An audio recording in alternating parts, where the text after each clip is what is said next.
இவ்வளோ கஷ்டப்பட்டு பண்ண ப்ரௌனி கடைசியில் கஸ்டமருக்கு ரிசீவே ஆகலைங்க. என்ன ஆச்சுன்னு சொல்கிறேங்க.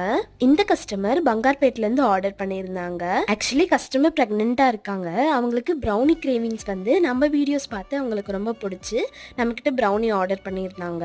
அதுவும் 5 டேஸில் கஸ்டமருக்கு டெலிவரி டேட்டுங்க. அதுக்கு முன்னாடியே சென்ட் பண்ணிடுங்க சிஸ்டர்னு சொல்லி கஸ்டமர் கேட்டிருந்தாங்க. கஸ்டமர் கேட்ட மாதிரியே அசார்டட் ப்ரௌனி ப்ரிப்பேர் பண்ணி கொரியரும் சென்ட் பண்ணிட்டேங்க. கொரியரும் சென்ட் பண்ணிட்டீங்க, அப்போ எப்படி கஸ்டமருக்கு ரிசீவ் ஆகாமல் போகலாம் நீங்கள் நினைக்கலாம். ஆக்சுவலி நான் ரெகுலராக போடுற கொரியரில் வந்து அங்கே சர்வீஸ் இல்லாதனால நான் இன்னொரு கொரியரில் சென்ட் பண்ணியிருந்தேன்.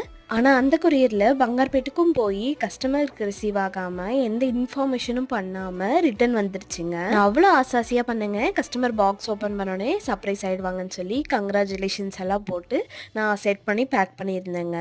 இந்த வீடியோ இன்னும் முடியலங்க. ஃபுல்லாக சொல்ல இந்த 1 மினிட் வீடியோ பார்த்தல சென்ட் பண்ண ப்ரௌனி நமக்கு ரிட்டர்ன் எப்படி வந்ததுன்னு சொல்லி பார்ட் 2 வீடியோவில் அப்லோட் பண்ணுறேன். சப்ஸ்கிரைப் பண்ணி பாருங்கள்.